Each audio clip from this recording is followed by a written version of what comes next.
Hello friends, welcome to Indian terrace gardening. मेरे friends की request पे मैं एक पॉटिंग सॉइल का वीडियो बना रही हूँ। मैं ये जो पॉटिंग सॉइल मिक्स बना रही हूँ, ये मैं एक 15x6 ग्रो बैग में साग के लिए या तो मैं लेटिस करूँगी या इसमें मैं मेथी या रॉकेट करूँगी। एक बार विंटर चिल ख़त्म होने के बाद मैं चंडीगढ़ में प्लांट्स ग्रो करती हूँ अपने टेरेस में। तो बहुत सारे वीडियोस में आप देखेंगे कि लोग रेकमेंड करते हैं कि 40% सॉइल लो, 20% रेत लो, 10% फलाना, मगर प्रकृति ने ना हमें उस परसेंटेज में दिया है, ना किसी हॉर्टिकल्चर की किताब में अभी तक मैंने जितना सोर्सेस निकाला मुझे कहीं पर उस तरह का रेशियो प्रॉपर नहीं मिला कि एक पर्टिकुलर टाइप है। हाँ, एक जनरल फील होता है। जो लोग कुकिंग करते हैं, जैसे लेडीज़ कुकिंग करते हैं या बहुत सारे लोग भी कुकिंग करते हैं, उनको पता होगा कि जो कुछ टाइम के बाद आप कुकिंग करने के बाद ना आपको एक सेंस आ जाता है कि इतना नमक चाहिए, इतना हल्दी चाहिए। नेचर भी वैसे ही प्रोवाइड करता है और मैं बिलीव करती हूँ कि मैं भी उसी तरह से अपना जो सॉइल मिक्स करती हूँ वही प्रिंसिपल्स पे रहे। 2-3 प्रिंसिपल्स मैं फॉलो करती हूँ, वो मैं आपको बताऊंगी। सबसे पहले तो जब भी आप ये सॉइल मिक्स ले, मैंने क्योंकि अकेले शूटिंग करती हूँ तो थोड़ा सा मेसी लग रहा होगा, but basically I just want to tell you कि जब से आप ये 6 इंच का जो ग्रो बैग है, इसमें सबसे नीचे तो आप ड्राई वेस्ट रखिए। ड्राई वेस्ट में मैंने इसमें केवल कार्डबोर्ड को काट के दिया है, मेरे पास अभी ड्राई लीव्स है नहीं, तो इसमें केवल ऑलमोस्ट आप बोल सकते हैं कि 2-3 मीडियम साइज के गत्तों को मैंने बिल्कुल छोटा छोटा श्रेड किया है। मैंने ये रखा है ताकि आप सब देख सकें। श्रेड करके इसको मैंने 50% भर दिया। और याद रखिए कि एक बार ये गीला हो जाएगा तो ये सेटल हो जाएगा, तो आपको जितना अभी ऊपर दिखेगा वो बाद में सेटल होता है। आपको प्लांट अगर 6 इंच का कर रहे हैं, ऊपर का 1.5 इंच आपको आइडियली खाली छोड़ना चाहिए, क्योंकि आप उसमें अगर आप लीफी वेजिटेबल्स रखते हैं तो आप 1 से 1.5 इंच तक छोड़िए, ताकि आप बाद में जब कंपोस्ट वगैरह दे तो वो बढ़ने लगे। और अगर आप पौधे रख रहे हैं जो कि ज़्यादा रूट से, वैसे तो 6 इंच वाला ग्रो बैग उनके लिए है नहीं, बट जैसे धनिया आपने ग्रो किया जो कि बहुत ही सुपरफिशियल रहता है, या आपने मिंट ग्रो किया जो ऊपर जाता है, कभी कभी जिंजर भी डालते हैं, वो भी ज़्यादा नीचे नहीं डेवलप करती अगर आपने जल्दी तोड़ा तो उसी हिसाब से आप ऊपर से 1 से 1.5 इंच नीचे छोड़ के फाइनल जो आपका जब सॉइल सेट हो जाए तब आपका 1.5 इंच 6 इंच में, मतलब कि 4.5 इंच का इतना थिकनेस आपके पास रहना चाहिए। तो गत्ते जो है वो सेटल होके 1/3 एक बार गीला हो जाता है तो 1/3 उसका हाइट चला जाता है। आप उसी हिसाब से दीजिए। मैंने 50% प्लस भर दिया। अब मैंने इसमें लिया है कोकोपीट। कोकोपीट मैंने भर के मुट्ठी में रखा है। मैं सॉइल कोकोपीट लगभग इक्वल मात्रा में देती हूँ, या सॉइल को कोकोपीट से 60-40 अगर आप बोलें तो उससे ज़्यादा 1-2 मुट्ठी ज़्यादा देती, तो 5 मुट्ठी मैंने इसमें कोकोपीट डाला है। परलाइट मैंने डाला है क्योंकि हमेशा वेल ड्रेनिंग सॉइल आपका, कोई भी आप इसमें लीफी ग्रीन्स ग्रो करें तो हमेशा उसमें ऐसे रखिएगा कि या तो आप रेत डालें या आप परलाइट डालें। रेत अगर आप ग्रो बैग में डालते हैं तो बैग बहुत हेवी हो जाता है, तो मुझे लगता है कि पॉट्स के लिए रेत अच्छा ऑप्शन है। बट अगर आप ग्रो बैग में करते हैं और आप अफोर्ड कर सकते हैं तो आप परलाइट लीजिए। परलाइट 2 से 3 मिलीमीटर, ये थोड़ा फाइन वैरायटी है, बट थोड़ा सा 2 से 3 मिलीमीटर वाला अगर आप हॉर्टिकल्चर वैरायटी आपको परलाइट मिल जाए तो उससे बेहतर कुछ नहीं। तीसरी चीज़ है, आप लीजिए राख। राख एसिडिटी रेगुलेट करता है। बहुत बारी आपका कोकोपीट जो है वो सी सॉइल में, सी वाटर में डिकम्प्रेस होता है, तो उसमें बहुत सारे केमिकल्स होते हैं। मैंने मेरे कोकोपीट को, जैसे आपको मैं यहाँ पे दिखा रही हूँ, मेरे कोकोपीट को 2 बार धो के छान के यूज़ कर रही हूँ, फिर भी मुझे कोकोपीट से केमिकल्स का स्मेल आता है। और ये बहुत बड़ा रीज़न है कि आप डायरेक्ट सीडलिंग अगर इसमें डालते हैं तो बहुत सारे सीडलिंग्स जो बिल्कुल डेलिकेट होते हैं, जैसे रॉकेट जो मुझे अभी लग रहा है, वो नहीं ग्रो कर पाते, और मुझे बड़ा सस्पिशन है कि कोकोपीट का केमिकल उसकी वजह से उसके लिए रिस्पॉन्सिबल होगा। तो जब से मैंने राख, ये मिट्टी का राख है, उसको मैंने जब से लिया और वो मैं जो कोकोपीट में मिलाती हूँ, तो एक तो एसिडिटी रेगुलेट हो जाता है, और दूसरी चीज़ है राख एक अच्छा सोर्स है पोटेशियम का। तो इनको सबसे पहले आप मिला लीजिए। मैंने पेपर के ऊपर ही रखा है, एकदम से एग्जैक्ट नहीं करना चाहिए। आपको बीच बीच में मिश्रण ऐसे चलाना चाहिए कि आपका कोकोपीट परलाइट का मिक्सचर जो है वो नीचे भी पर्कुलेट करे। फिर फाइनली आते हैं मिट्टी पे। नॉर्मल गार्डन सॉइल मैंने नर्सरी से लिया है, सूखा है मिट्टी। मेरा कोकोपीट थोड़ा सा गीला है विंटर की वजह से, तो ये सूखी मिट्टी जो है इसमें थोड़े से शायद गोबर उसने मिलाया होगा, आई एम नॉट श्योर, लग तो नहीं रहा वैसे। तो आप उसमें मिट्टी मिला दीजिए। मिट्टी भी मैं अपने हिसाब से लेती हूँ। मुझे लगना चाहिए कि जब मैं मिक्स कर रही हूँ मुझे ज़्यादा प्रोपोर्शन मिट्टी का हाथ में आना लगता है कि मिट्टी सफिशिएंट हो गया है, तभी मैं लेती हूँ। मैं ऐसे वे करके वज़न करके उनको नहीं डालती। बट ओवरऑल टारगेट ये रहता है कि सूखा जब आपका हो तो आपका लगभग 1 इंच नीचे अगर आपका सारा मिश्रण रहता है और 50% आपका है, तो ये सूखा गीला होने के बाद, सॉइल सेट होने के बाद आपका 1.5 से 2 इंच नीचे आ जाएगा, तो आपकी प्लांटिंग के लिए बिल्कुल परफेक्ट होगा। तो मिट्टी आप देखिए, मैंने कोकोपीट से, ये तो अभी कोकोपीट जितना था उससे ज़्यादा हो चुका है, बट मुझे लगता है कि थोड़ी सी और मिट्टी ले लेनी चाहिए। राइट, अभी आप मिला रहे हैं तो आपके हाथ में मिट्टी आ रहा है। प्लीज़ मेक श्योर कि प्लास्टिक हो गया, थोड़े से आपको ये अगर छोटे छोटे पीसेस मिलते हैं, इसको आप हाथों से ग्राइंड करके क्लीन कर दीजिएगा। और थोड़े बहुत पेपर आते हैं तो चलो वो तो प्रोसेस में आते ही हैं, वो कोई इशू नहीं है। बट कोकोपीट और सॉइल और थोड़ा थोड़ा लेके मिलाइए, एकदम से सारा सॉइल सारा कोकोपीट। अगर आपके पास बहुत सारा जगह है कि आप ये कूड़ा स्पेड लेके या वो कुछ लेके आप कर सकते तो बढ़िया है। मेरे पास जगह की कमी है तो मैं इनको थोड़ा सा हाथ से ही मिलाती हूँ। मेहनत लगता है मगर सेटिस्फैक्शन भी आती है। तो ये करने के बाद मैं आपके पास अभी दोबारा दिखाती हूँ कि आगे मैं इसमें क्या मिलाती हूँ। फ्रेंड्स, थोड़ी सी और मिट्टी लगेगी। आप देख सकते हैं कि मिट्टी का कलर भी चेंज हो गया है। कोकोपीट से मिलने के बाद एक डार्क कलर का आता है इसमें, तो और थोड़ी सी मैंने मिट्टी ली। अब इसमें एक बार मिला लेने के बाद बहुत सारे छोटे छोटे आपको गड्ढे दिख रहे होंगे, ये सबको मैं हाथ से मिलाऊंगी। बट अभी सप्लीमेंट्स आपको दिखाने के लिए डाल देते हैं। तो सबसे पहला सप्लीमेंट है हमारा, बहुत ही ज़रूरी जो होता है वो है बोन मील। तो बोन मील को भी मैं अंदाजे से आप स्प्रेड करके डालें, जैसे कि पूरा आपने अपना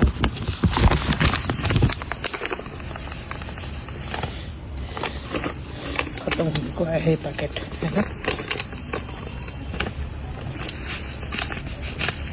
थोड़ा थोड़ा करके एक मुट्ठी तक करेंगे तो बहुत सही है। फिर जो बहुत ज़रूरी होता है वो है वेरी इंपॉर्टेंट, और मैं बिल्कुल इफ़को का डॉक्टर नीम रेकमेंड करूँगी क्योंकि बढ़िया क्वालिटी है। ये बहुत ज़रूरी है। इसको लगभग 1 मुट्ठी आप ज़रूर डालें। ये 15 बाय 6 इंच के पॉट के लिए मैं आपको बता रही हूँ। स्ट्रॉन्ग स्मेल आता है जब आप मैं ये सोचती हूँ कि अगर आपने मिट्टी फाइनली लिया है तो आपका जो बाकी जो स्मेल है, एक तो जो अगर आपका कोकोपीट का स्मेल आता हो वो नहीं आना चाहिए। और बिल्कुल थोड़ी सी 20 NPK, ये ऑप्शनल है। आप इसमें बाद में भी सप्लीमेंट दे सकते हैं, हालांकि कुछ लोग पहले देना पसंद करते हैं। मैं बिल्कुल 1 या 2 चम्मच ही उसमें दूँ। हेलो,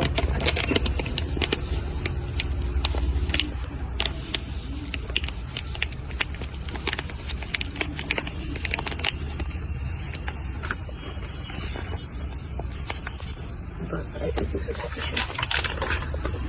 तो आप देख सकते हैं अभी इसको अच्छे से हमें मिलाना है।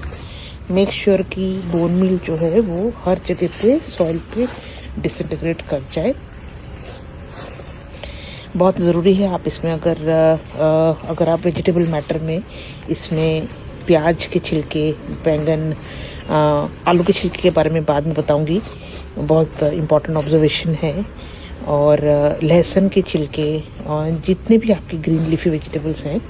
तो अब देखिए, आपका नॉर्मल मिट्टी मैंने साथ में रखा था कि आप कंपेयर करें, और ये कोकोपीट है तो बीच में रहना चाहिए, इससे ज़्यादा डार्क और इससे लाइट।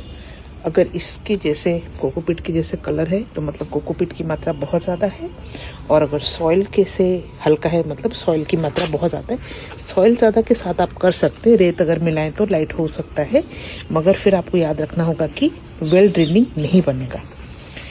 अच्छा, अब सबसे बड़ी ज़रूरी बात जो है वो है कि आप इसको अच्छे से मिक्स करें। जो छोटे छोटे आपको दिखते हैं, छोटे छोटे पीसेस हैं, ज़रूरी नहीं है, किसी ने बताया नहीं है, बट मुझे लगता है कि उससे मेरे वीड्स जो हैं वो काफ़ी हद तक कम हो जाते हैं जब मैं उनको हाथ से मिलाती हूँ। और एक एक छोटा छोटा जो पीस है, मैं मेरे लगभग सारे स्टोन्स को निकाल देती हूँ। आप देखिए इसे करते करते तो छोटे छोटे जो स्टोन्स हैं, चलो उनको तो आप रहने दो, बट कभी कभी आप सप्लीमेंट्स वगैरह लगाते हैं तो आपको वास के नीचे भी स्टोन्स चाहिए, बट अदरवाइज आप मिट्टी जो ड्राई पीसेस हैं उनको पीस पीस बना के ऐसे कर लीजिए। ये बहुत ज़रूरी है, इससे आपके वीड्स नहीं आते हैं। और आपको ग्रो करने में भी, प्लांट करने में भी, ये छोटे छोटे स्टोन्स आके उसको आप हटा दो। उसको आप यूज़ कर सकते हो अपने सकुलेंट के पॉट्स में, सबसे नीचे वाला लेयर। सूखी हुई गोबर कभी कभी ऐसे दिखता है, उसको भी तोड़ दीजिए तो वो थोड़ा जल्दी डिकम्पोज हो जाते हैं।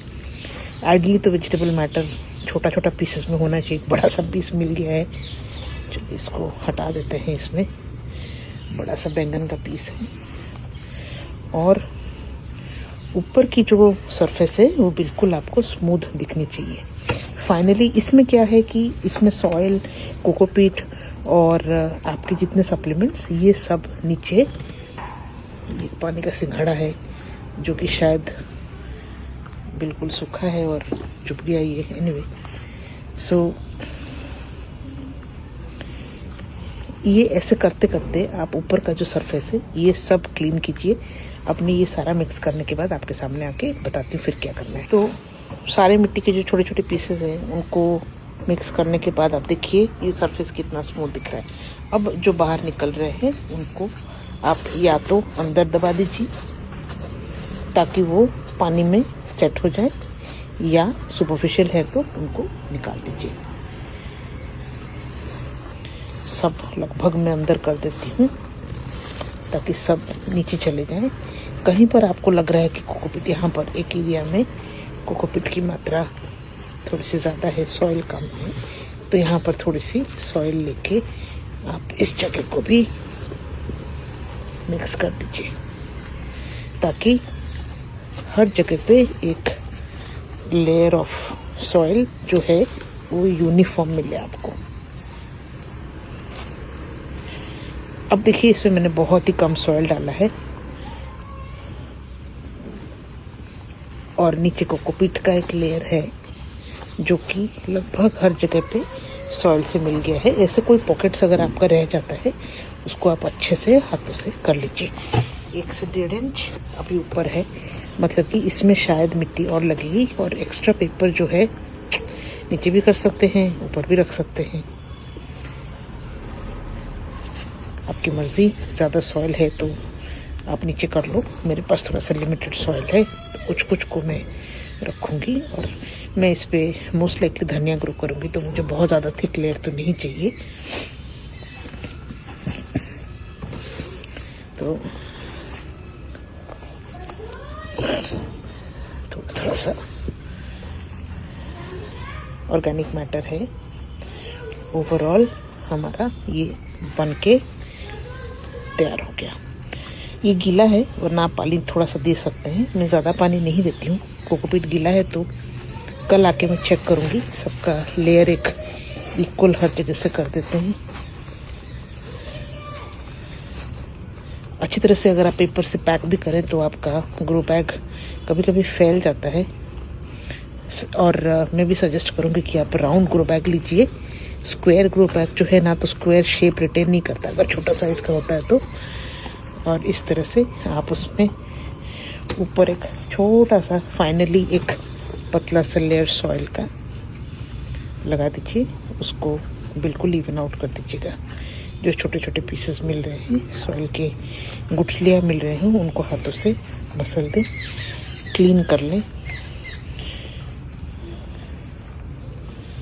जितना क्लीन करेंगे उतने वीड्स कम आएंगे और उतना आपके प्लांट्स को भी एक यूनिफॉर्म जो मिलेगा, सारे न्यूट्रिएंट्स वगैरह वो भी मिलते रहते हैं। तो ज़रूर ये स्टेप को स्किप मत करना। 10 से 15 मिनट लगते हैं टोटल, ज़्यादा टाइम नहीं लगता।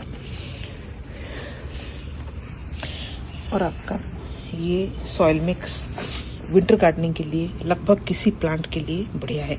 नीचे जो पेपर है वो आपका पानी सोख करके रिटेन करेगा और कंपोस्ट देगा। उसके बाद ऊपर वाला जो है वो वेल ड्रेनिंग करेंगे। इसमें मैंने थोड़ा सा परलाइट कम लिया है, आप परलाइट की मात्रा ज़्यादा भी कर सकते हैं। इन दैट सिचुएशन आपका और भी हल्का होगा और आप उसको उसी हिसाब से कर सकते हैं। मैं इसमें लेटस या धनिया ग्रो करूँगी। लेटस के लिए थोड़ा सा पानी भी रहता है तो अच्छा रहता है। तो ये सॉइल मिक्स विंटर्स के लिए, ग्रीन लीफी वेजिटेबल्स के लिए रहा आपके लिए तैयार इंडियन टेरेस गार्डनिंग के लिए। जुड़े रहिए, ऐसे वीडियोस लेके बाद में आएंगे। Thank you so much.